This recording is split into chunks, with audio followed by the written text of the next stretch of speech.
All right, everybody. Thanks so much for stopping by another live episode of Real Estate Titans. I'm your host, Greg Fowler, traveling throughout the marketplace, interviewing the top real estate professionals in our field, essentially gathering insight, inspiration, really drives and motivates these top producers above and beyond everybody else in what I'd like to consider a real estate titan. Now, our very special guest and feature titan today, Dan, I'm super excited about this one, Dan Lesniak. Dan, I can't tell you how excited I am just to kind of share your story with the Titan Nation and really dive deep into you as a man, as a person. So thank you so much for taking the time. It's an honor. Yeah, thank you, Greg. I'm super pumped to be here and to get in front of your Titan Nation and let all of these Titans know a little bit about my story, what I'm doing now, and hopefully how it can help them in some way, shape, or form. Love it. I know this is going to be huge value add, Dad, with your background and everything that you've done and continue to do for the real estate industry. So if you're ready, my friend, let's just dive in. Let's do it. All right, here we go. So the first question is just telling everybody a little bit about yourself. Yeah, so I am a real estate agent, developer, entrepreneur, all that good stuff. I've got 3 amazing children, all under age 5. Wow. I work with my wife, who's the co-founder basically of everything that we do, Carrie Scholl. Love it. And I'm originally grew up in Florida, which Okay. I'm actually down here now. I'll make everyone a little jealous. Oh, I love that, Dan. That's awesome. That's my quarantine view. So, but I moved up to the Mid-Atlantic region when I went to the Naval Academy. I had a career in the Navy, ended up at the Pentagon, then defense contracting. Wow. And did that for a while before I stumbled into real estate.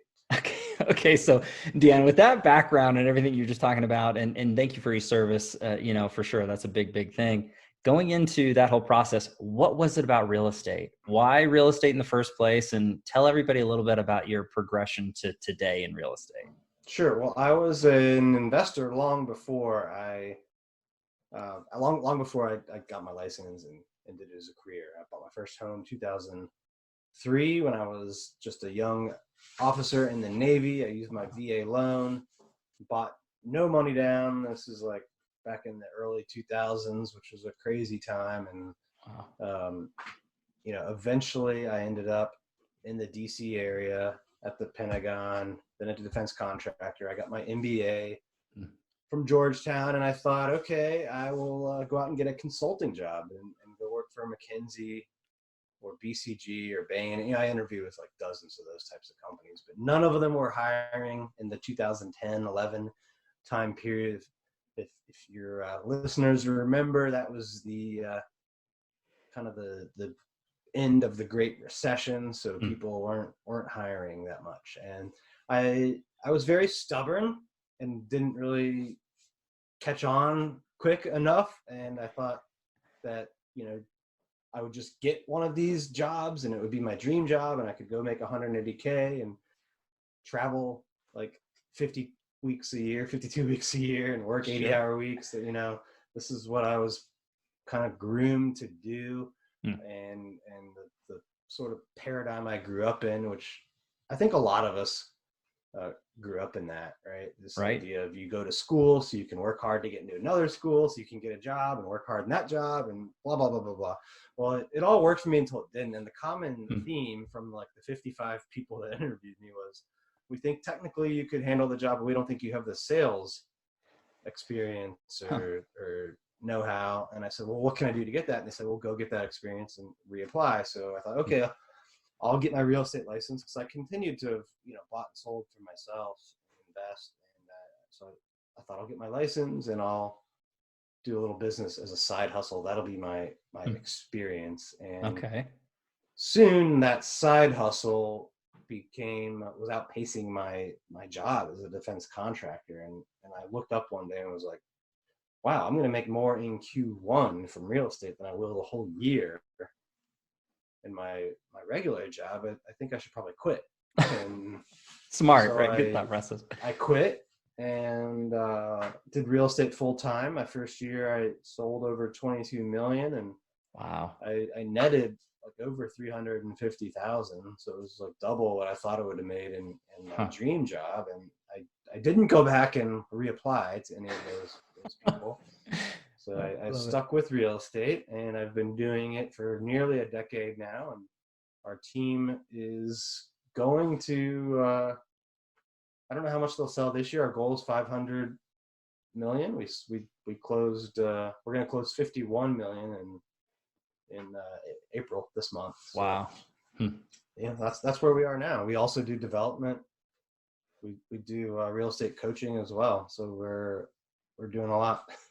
Well, but Dan, I mean, going into it, talking, from perspective of everything you've been through and what you've learned and obviously grown through the real estate community, bringing that to the plate is huge. And you are making a huge impact into everybody that knows and likes and respects you that way in the real estate community. And I think that that's important for everybody to notice. You've actually walked the talk, you've been through there, and the production and the reputation is there. And I do want to talk a little bit more about the coaching aspect and a little bit about Hyperfast Agent and things along those lines, because you have an amazing podcast and obviously training and coaching some of the best and brightest minds in real estate. So can you share a little bit about that as well? Sure. So a couple of years ago, 2017, I thought I would write a book to talk about my first year in real estate and how I sold over 22 million, because I hadn't heard of other people. I've been to trainings, conferences, big events, and there are always like heavy hitters there that do hundreds of millions, but I never heard of anyone that sold as much as I did my first year. Right. So I thought it was a unique story and I'd want to share it. And, it was all born out of necessity, really. Okay. Not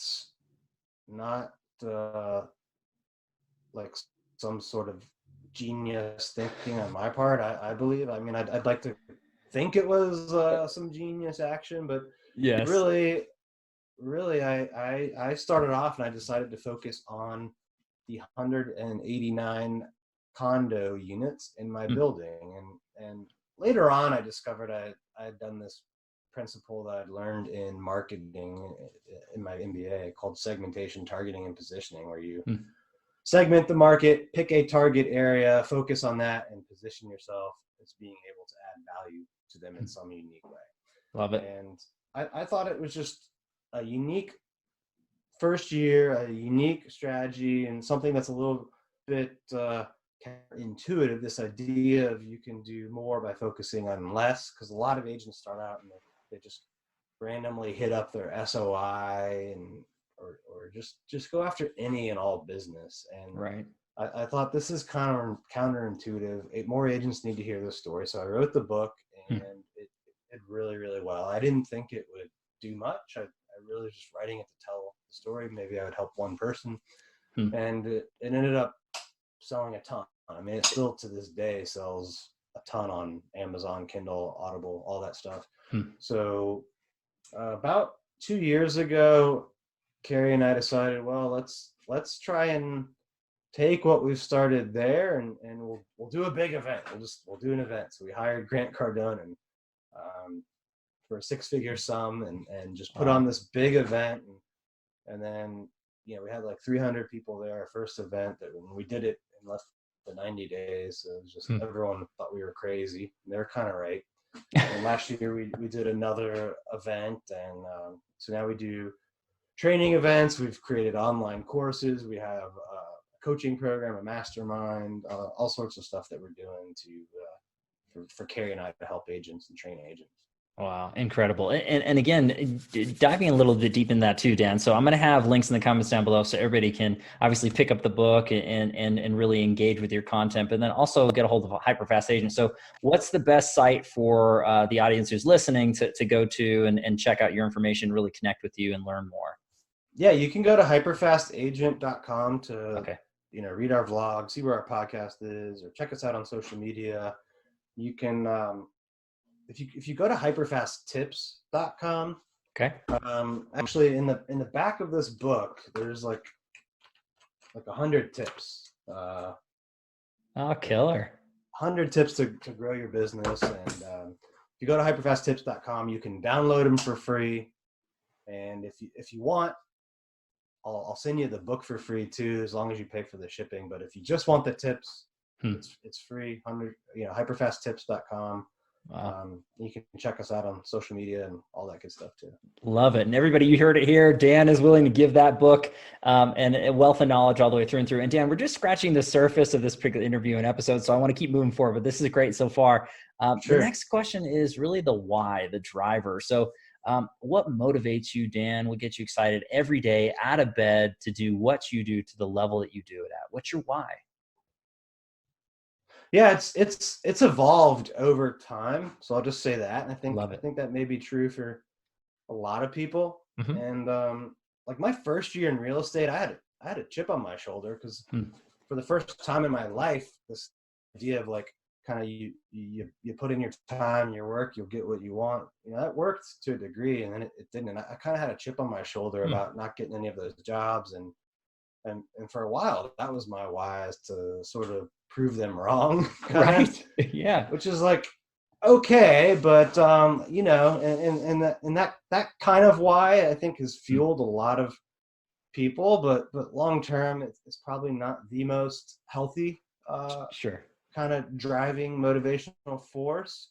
So right now my why is creating freedom of time and money for my family, myself, and helping others do that. So it's very rewarding when, you know, and it manifests itself in a number of ways. Like, you know, I hope that for my real estate clients, our buyers and sellers, that we're able to do that by helping them, you know, save money and time on real estate. For our agents on our team, you know, we're trying to help them build better lives through having more income and having easier processes to help people. And, you know, same thing for the agents we coach, or the investors that invest in our real estate projects. You know, we're trying to create financial freedom and give people more time so that they have the time and the money to do what they love, to spend time, you know, with their family, or do whatever they want to do in the world, you know, other than work. I think that that's beautiful, though, Dan. When you're talking about it, it's obviously starting out in the evolution of your why. I mean, that makes perfect sense for so many top producers and the best and brightest in the business. But you evolved into it's about others. Obviously, it's about your family. You know, it should be, but your family is extended through, like you said, the agents that work with you and the coaching students and the communities, the buyers and sellers and the investors.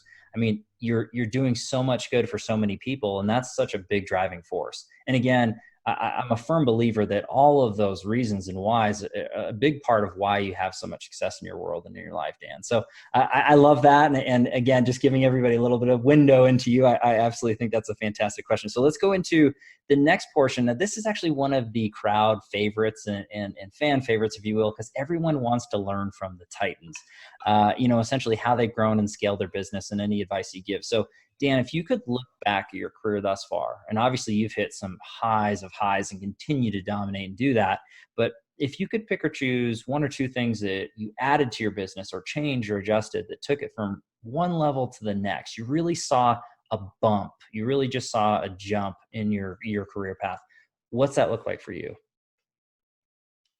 Ooh, be hard to pick one, Oh, but and share whatever you're comfortable, Dan. I mean, where you want to go? yeah, I think, well, I'll share two then. Okay. The first one is to hire more people, like, and hire sooner, hire before you actually need the capacity. Because we all know the numbers, like 87% of agents don't make it past like 5 years, right? Right. But I think a lot of people focus on that. But of the agents that do make it, so let's call it that 10 to 15%. I've noticed that, like, in my own market, you know, almost a decade now, a lot of the guys, probably over 90%, this is a little bit anecdotal, but a lot of the people that were making 200K plus or minus 50, a decade later, they're still at that level. Interesting. And there's nothing wrong with that. That's a great income, but they have a job. They've never created, and it's not that it gets, like, I'm not up here saying like, yeah, you can create a business and never work again and passive income, and I'm not saying that at all. Sure. It's almost in more ways more work sometimes, but you know, they have a job, and they've been stagnant. And again, there's nothing wrong with it. They've got a great paying job. Like, Right. 200K is great.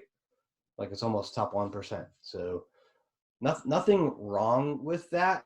But the one thing they all have in common is that they never hired. So they and if they did hire and they're still at the same level, it's because they went out and they got a buyer's agent because they didn't want to pay a salary to someone's. And if you're making 200K, you can afford to pay an admin 40 to 50,000 and see if it either saves you time or makes you more money. Right. And most people, if they do try it, they wait too long. So then they lower their standard. So then but then they don't have time to train the person or the discipline to train them. So now they have a less qualified person that they're not training, and they just give up and say, well, I tried it. It doesn't work. And it does work. You just have to do it the right way and maybe try it more than once. So I think, if you just go out and get a buyer's agent, now you're going to do the admin and the phone calling work and lead gen for yourself and someone else. So you've made the problem worse in most cases. So I didn't hire till about month 12, and I should have done it sooner. And I think most people that get to 100 to 250, the reason they're still there is because they never grew it beyond themselves. So that would be one thing. And then the second would be to continually track leading indicators. And there's books about this and all sorts of stuff, but you gotta track leading indicators. Most real estate agents don't even run a P&L. And the ones that do are typically getting it from their accountant. It's in accountant type language and formatting, and they're looking at it 2 to 6 weeks after that time period. And that would kind of be like driving a car and looking only in the rear view mirror. That's crazy. You wouldn't do that in a car.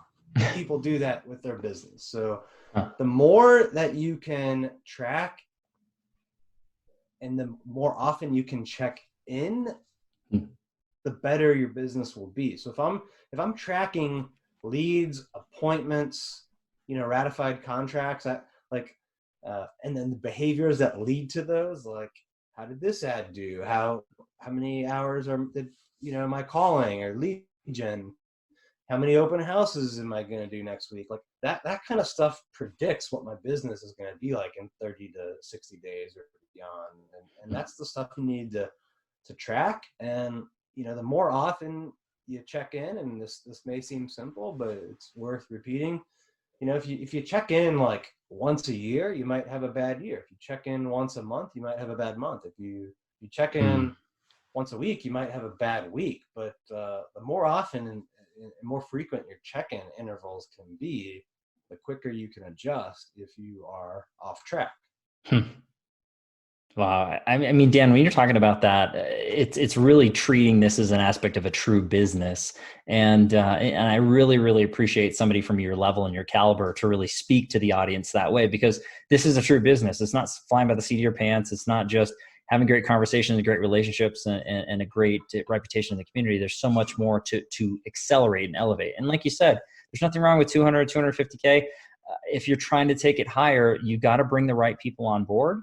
The sooner the better, but it's not going to be first, hit and it's out of the park, but you got to stay diligent. It's like picking up the phone for the first time and speaking to a seller and they say no, and then you give up. I mean, it's ridiculous. You keep going and going and going. So I think that's huge advice all the way through and through. But then looking at the numbers, I mean, no matter what business you're in, you have to look at the numbers. And, I really appreciate you saying that, because it's, I think that it's going to wake or shake some people up a little bit. Especially in times that we're dealing with, such as right now, where there's levels of reflection. How's my business doing? Where's my business going to be going? I mean, the tighter you're touching on to that, the better off you're going to be in the short term, midterm, long term. And I just appreciate you saying that 100%. Well, thank you. Yeah. And I'll come back to that 200K point. There's nothing wrong with that, but if you're going to stay at that level and not hire anyone, do it because you were intentional about thinking about it, and you're okay with that, you like that, and that's you like be intentional about it. And I think too many people, they live in the town they're in the job they're in, and their kids are in the school they're in because they didn't think about it, and so they never consciously chose it. So I would like implore anybody, like, every aspect about your life, make sure that if you wake up 10 years from now, that's what your life is like, because that's what consciously or intentionally chose. Yeah, I think it's beautiful. And again, as you said earlier, the actions we take today are going to be reflected into the future 30, 60 days down the road. So it's so true, Dan. And I really appreciate you saying that. I know there's a lot of people nodding and saying, yes, he's right. Let's keep moving forward. So, but when it comes down to it, Dan, I do want to shift gears on this. And this is actually the tricky part of the interview in the series. And this ends up being the challenge question. So I lead into every Titan this way because we all deal with challenges. We all have struggles, whether they're personal or professional. No one's exempt, but whether it's in the past, we're dealing with it now, or into the future, I'm not downplaying pain or sorrow, but I'm a firm believer it's what we learn and what we grow from and what we can ultimately share with others that really matters. So, Dan, if you're comfortable sharing a challenge personally or professionally you dealt with, you came stronger because of it, what's that look like for you? Yeah, I mean, I could share a ton, but my whole real estate career started because of a challenge. Like growing up in this household where you're taught that again, like I said, the paradigm, which I think is a dying paradigm. Hopefully, more people are aware of it. But Yes. work hard in school so you can keep going to better schools and then get a job and work hard in that job, and like that's kind of all dead, really. But Right. I was raised under that, so I firmly believe that if you like put in the time, you were kind of like owed this next position or station in life, and it's not how it works. So Right. but it worked for me up until a while. Like I got into the Naval Academy, got into like a grad school program there, and got a graduate degree from Maryland while at the Naval Academy, and then got on submarines, which is the harder kind of service in the Navy, or at the time was. I don't know if it's still the same, but and then I got into the Georgetown MBA program, got this defense contracting job, and then boom, the job I thought I wouldn't get coming out of that MBA program wasn't there. And that really was the first time that something like that had happened. So to me, that was kind of crushed me a little bit, to say the least. And that in itself was like the challenge that kind of led to what I did in real estate. And Right. I've had a number of personal challenges as well. I'm in an amazing marriage right now with 3 amazing children, but I got divorced twice before that, and each of those were tough situations to deal with, and there were things each of us could have done better. And right now today, like my life is for the most part, I would say fairly easy in a way, but it's only because my capacity to handle and manage challenges has grown. Like there's times I'm still like stressed out, but like the problems I had that I thought were problems like a year ago or 2 years ago, like I would laugh at those today. Sure. I do believe in general, life has gotten extremely easy and convenient, and there's good things about that. Like it's awesome that I can pick up my phone and have an Uber come or get groceries delivered, right? And you compare that to like 100 years ago, I had to go hunt for my own food and like walk to get water. And so like there's a very, very good thing of having these conveniences, but there's also a problem I think it causes, in that it makes our life too easy. So it diminishes our capacity to like overcome like any struggle. Like today, like, it's a struggle if we're on an airplane ride and the Wi-Fi is slow. Like that's a struggle for some people. And they just like flip out when that happens, right? So sure. I often get asked, like, why do you do Ironman races? And I think the reason I do, because these are hard things. They take me anywhere from like 10 hours to 12 hours. Wow.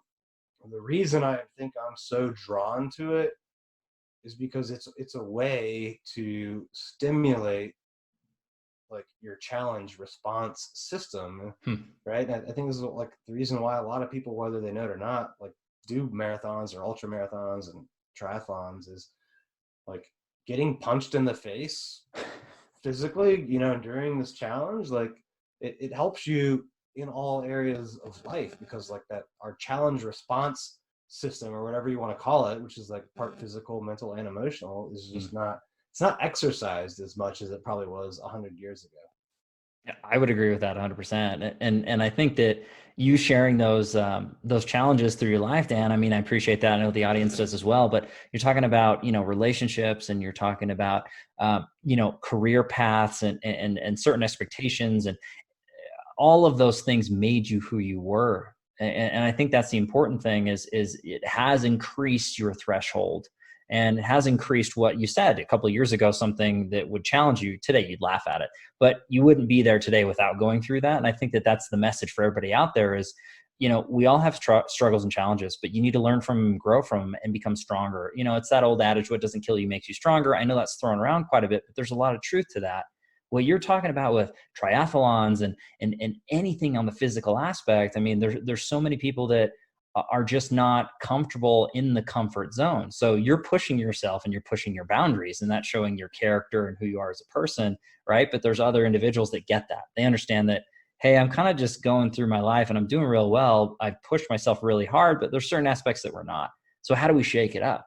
How do we become stronger and smarter and faster and better? It's by constantly changing and growing that way. So I really appreciate those challenges and the insight that you have there, Dan, because I know that there's a lot of people out there that are watching or listening to this and saying, okay, Dan went through this and was going through it, but look what he's doing today, right? Look at everything you've accomplished and will continue to. Don't let it stop you. Keep pushing and moving forward. So I love that message. I think it's great. When we're talking about a softer side and a softer question, and this one is actually one of my favorites, so I'll shift gears over to here. This particular one is a travel back in time question.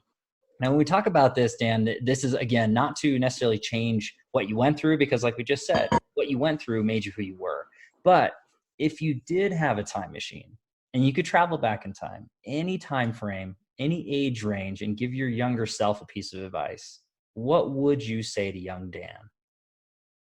That's a good one. I don't know if I've ever like thought of that before. So that's great. Man, I would tell myself to like buck the system a lot sooner. Like, yeah. I kind of stayed in that system I described, that old system, which is like based on working your way up through schools and colleges and whatnot. And I would like question and I guess a more broader, kind of more universal way of saying it would be to make intentional and conscious decisions about everything, and not to just decide by default because you didn't think about it. So I would be more intentional about decision making on what sometimes is just accepted as a universal norm. Dan, I think that's really insightful, and that's great advice. Again, not just for young Dan, but everybody who's watching and listening, myself included. And why I love that question is we can't go back in time, right? We can't change what we did, but what we can do is we can affect what we're doing today and what is going to be affected in the future. So everybody out there, don't just settle for the status quo, or necessarily, from what I'm hearing, just because you're on a certain path doesn't mean you have to stay on that path. And really questioning and understanding that, I think, is beautiful advice. And we should all be looking at our lives that way on a regular basis. And if you're happy, you're happy. If it makes sense and this is the path that you did buck the system to go down, that's great. But I agree with you 100%. There's not one right path for anybody out there, but you got to find yours. And the sooner you find it, the better off you are. Case in point with you, like you said, hey, I would have bucked the system, I would have gone back, and maybe I wouldn't have done those things. The level of intelligence and commitment and everything you went through, obviously made you the man that you are today before you got involved in real estate, and then real estate continued to shape you. But again, I'm still a firm believer that if you started that earlier, you would have been able to shape yourself earlier. And then, but I think that that's great advice for everybody right now. Just, take a look at those situations and go through. So love that question. Huge answer, Dan. I think that was really, really great. So this is actually the secondary crowd pleaser. We got 2 left and we're almost done, ready to go. But this is actually the feeding of the mind question. So many people who are watching or listening to this, they want to learn from the Titans. They want to learn as the Titans learn, if you could say. So I always lead into it with books you're reading or have read that inspired you, that you really enjoyed, podcasts you're listening to or enjoy, any influencers or coaches that are out there. Essentially, Dan, how are you feeding your mind? Yeah, I mean, an amazing book that I recently read is called The Road Less Stupid by Keith Cunningham. Okay. Have you heard of that one? I have not. I have not. It'll be on my list, my friend. It'll be on my list. Yeah, so he's got an interesting background, successful business guy.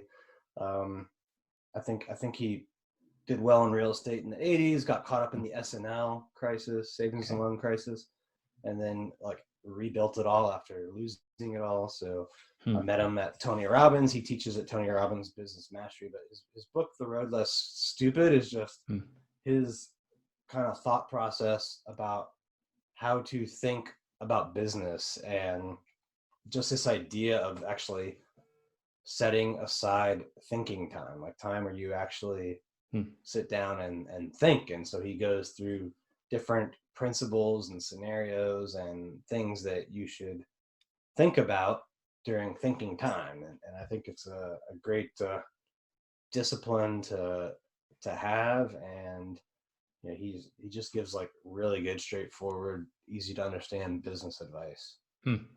Okay, very cool. And we'll have links in the comments down below into that one. Any other books, podcasts, influencers, anything like that? I listen to Joe Rogan's podcast quite Very cool. a bit. So I don't listen to a ton of podcasts, which some people are sometimes surprised, because I'm training for Ironman, so I have a lot of like time where I'm doing endurance runs or training on a stationary bike. But I like to use that time to think myself. So Interesting. But yeah, I like Joe Rogan's podcast. I'll occasionally listen to Gary Vee or Grant Cardone, their podcast as well. And for coaching, I've been to Tony Robbins events. I've been to Grant Cardone's, one of his events. And another good event I got a lot out of was Funnel Hacking Live. Russell Brunson puts that on every year. So, there's not a ton of real estate agents using like funnels and lead pages. There's not as many as you would think. So I think that's a good one for real estate agents. Yeah, no, I mean, but all that's so great, and all the way through and through. I want to pick at your brain just a little bit more, and I'm diving deeper onto this question. So when you are training and you use that time frame as your thought process, what are you thinking about, Dan? I mean, not to get too deep on you, but when you're doing long runs or you're really training that way, I mean, what specifically is it? I mean, how are you clearing your head? Are you thinking about business? Are you thinking about life changes, investments? I mean, what is it? Yeah, it's a mix of everything. So sometimes it's just like almost pure kind of meditation, and just trying to completely relax my mind. Wow. Sometimes I'm like really focused on my like pace and breathing and heart rate, and a lot of times I'll walk through different business challenges or goals, or things we're doing with investors. So it can be anything. I think that's great. And again, you're pulling it from so many different sources. You're constantly learning and growing, but the fact that you have your time and your commitment to yourself and to your body, I think is fantastic. And obviously pushing those boundaries. So that's really, really cool, Dan, all the way through and through. And everybody, as always, I'll have links in the comments down below so you can feed your mind and follow along the same way that this man is. So Dan, this has been a pleasure and an honor. I want to wrap everything up with a final question. Now this ends up being a quote or mantra that sums you up as a man, as a professional. What's that look like for you? It completely sums me up. Well, I like the I think it was a Winston Churchill quote, or that he used at a commencement speech, and it was just never give up, never give up, never give up. So I think that one. I mean, it's simple, but Yeah, love it. I think it's needed. Like, so many people will try something and they quit after like a week or a month, or if it doesn't work once or twice. And most things that are worthwhile, you're gonna fail at for some period, initial time period or number of attempts, right? So it's hard to beat the person that never gives up. Hmm. Yeah, love it. Love that quote. Never give up, never give up, never give up. I mean, Dan, I think that sums you up beautifully, my friend. And again, it's been an absolute honor and a pleasure. You've bestowed so much knowledge and credibility and just information out to the audience. So I appreciate you from the bottom of my heart, my friend. You are an official real estate titan. So I have to dub that. That's an official thing, my friend. So you made it. But yeah, thanks, Dan. It was a pleasure. Well, thanks, Greg. I enjoyed it, and hopefully helped some of your titans in some way or shape or form. No doubt in my mind. And everybody out there, thank you so much, as always, for your time and attention, your love and support. If you like what we're here doing with Real Estate Titans, don't forget to like and comment, share, do the all normal that comes down with it. And I need to give our shout out to our sponsor today, which is Limebolt Media. If you're looking to bring and develop and grow your business with the latest technology, highest of highs, really look at lineboltmedia.com. We are live here with Real Estate Titans every Tuesday and every Friday afternoon, a different Titan, a different location. We'll catch everybody on the next live episode of Real Estate Titans. Take care. Thanks, Dan. Thanks, everyone.